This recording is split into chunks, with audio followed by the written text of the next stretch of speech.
about something. So why not? There's always something naman po to be thankful for, and to, why wouldn't I share God's goodness and faithfulness po sa buhay ko, sa buhay po namin. So, kinakabahan ako. Baka umiyak doon ako. Pero gusto niyo po ba mag-start off from 10 years ago? For those who don't know me po, because that's a long time. For those who don't know me po, I'm Fatima. I moved to US 10 years ago, but I used to live here in Ireland. Just mga bagong reasons. But yeah, I'm back. Just until Friday po. Pero, so first, I want to thank God for a smooth flight, of course. Kasi I remember when I moved to US, yung flight po namin ni Chani, we got delayed for 2 hours. So we missed our connecting flight. So medyo nagka-rumble-rumble po yun, yung pag-move namin doon. Pero praise God. And meron na rin, kasi usually takot po ako sa mga, I'm not really independent. I'm always takot. So, something happened when magbabakasyon po kami going to Philippines, where biglaan I had to solo flight. So parang dun po na-overcome yung fear ko. So ngayon parang may lakas loob na ako na, mag-solo travel na ako gano'n. So kaya nakapunta po ako mag-isa dito. Praise God for that. And then second thing, yun nga po, the last time I was here, I went back 2018, so that's 6 years ago. Pero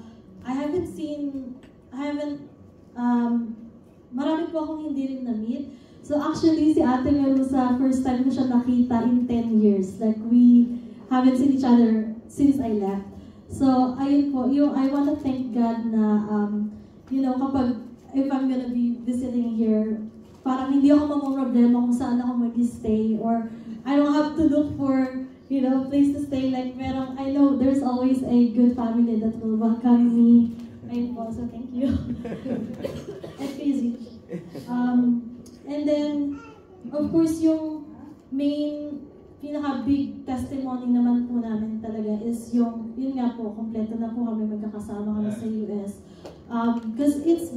Kasi po, when I lived here in Ireland, that was the only time na talagang kompleto po kami. Only 7 years. I'm 28.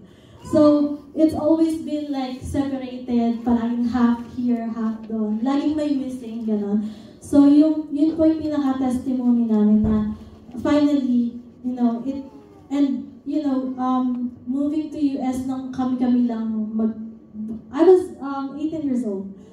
Chani was 17, si Ate 19. So, we were teenagers when we moved there. And it wasn't easy because, it's a different life. Ganon. Pero praise God kasi hindi po kami pinapabayaan, and like, siya po yung nag-provide ng mga tao na tutulong sa amin, magkukup sa amin, gano'n. We found a new family there din po, sa church family. And you'd think na, sa mga kabataan, sa mga younger people, you'd think na, ang saya siguro nun kasi wala kayong parents, no? Like, our parents were here and we were living over there, that we can do whatever we want. No, it wasn't like that. We had to learn how to live independently, to settle for ourselves, and of course to